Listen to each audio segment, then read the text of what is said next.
오늘은 민수기 27장 1절에서 11절 말씀으로 슬로보앗의 딸들에 대해서 말씀 묵상하겠습니다.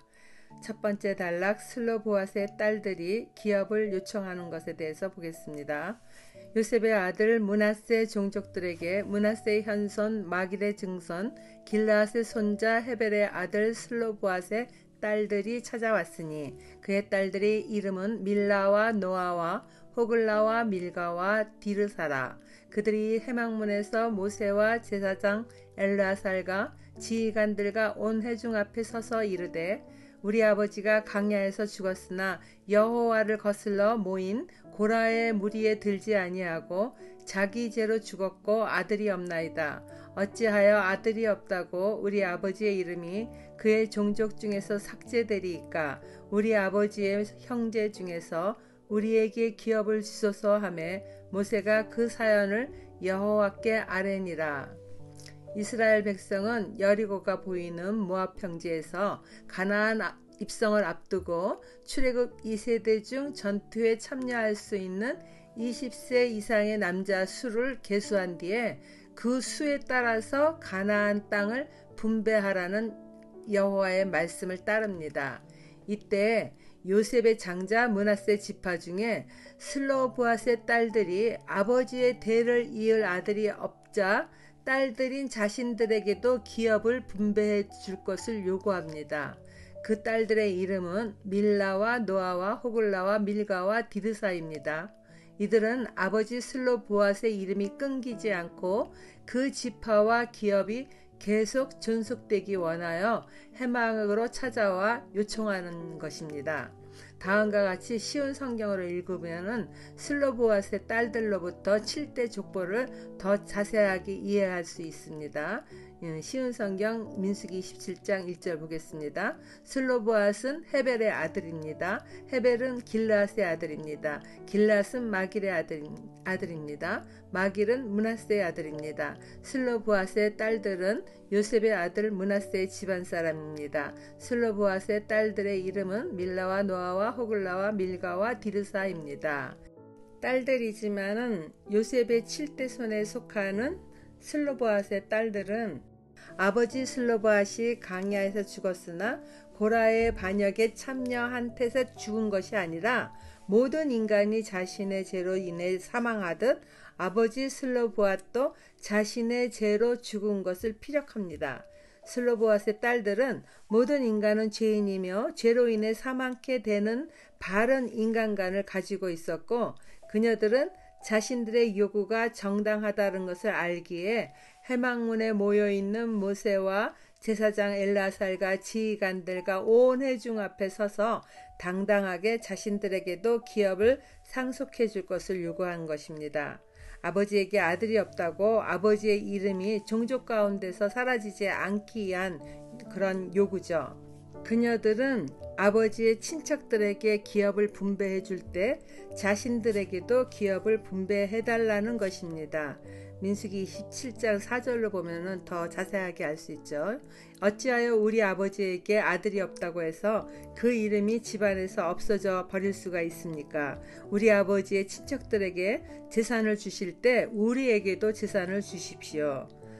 슬로보앗의 딸들의 이와 같은 말을 들은 모세는 독단적으로 문제를 해결하지 않아요. 여호와께 이 문제를 갖고 가서 사연을 아뢰입니다. 하나님의 백성으로 하나님의 주권을 전적으로 따르는 모세의 자세를 볼 수가 있죠. 6절 말씀 읽겠습니다.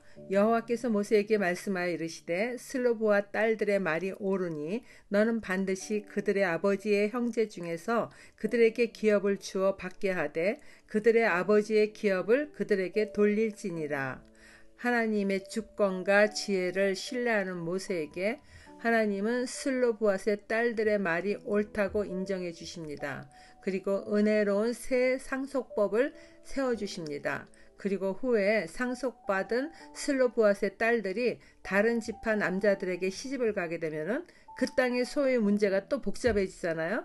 그것을 예견해서 하나님은 슬로보앗의 딸들이 마음대로 시집은 가려니와 오직 같은 므낫세 지파 종족에게로만 가야 함을 지시합니다. 36절 6절에 나와 있습니다. 슬로보앗의 딸들에게 대한 여호와의 명령이 이러하니라. 이르시되 슬로보앗의 딸들은 마음대로 시집가려니와 오직 그 조상 지파의 종족에게로만 시집갈지니, 그래야 므낫세 지파에서 받은 그 땅이 다른 지파에게 넘어가지 않고 므낫세 지파에 그대로 종속되겠죠.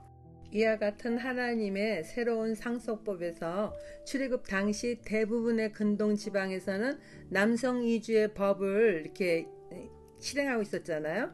그러한 법을 뛰어넘는 매우 개혁적이고 은혜로운 하나님의 지혜가 있음을 또다시 봅니다.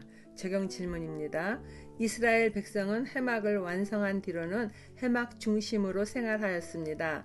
나는 믿음의 공동체 중심으로 살고 있습니까? 나는 사소한 문제도 하나님께 아뢰며 말씀의 인도를 구합니까? 이런 것까지 하나님께 물어봐야 해 라고 하며 내 생각을 우선으로 쫓아 살고 있지는 않습니까? 두 번째 단락입니다. 새로운 상속법.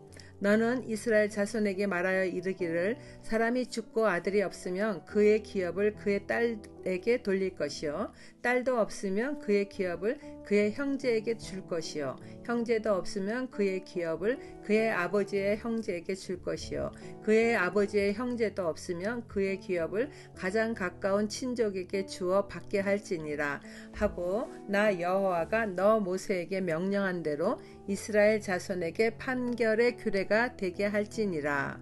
하나님은 아들이 없이 죽을 경우 그의 기업을 딸에게 주라는 새로운 법조문을 세워주십니다. 딸도 없으면 그의 기업을 그의 형제에게 줄 것이요 형제도 없으면 그의 아버지의 형제에게 줄 것이며 그의 아버지의 형제도 없으면 그의 기업을 가장 가까운 친족에게 주어 받게 하라 하십니다. 이처럼 하나님은 각 지파의 땅들이 계속해서 그 지파 내에서 전수되기를 원하셨습니다. 토지가 다른 지파로 넘어가는 것은 곧 자신들이 받은 하나님의 축복을 빼앗기는 것으로 간주하여 이를 철저히 지키게 하십니다.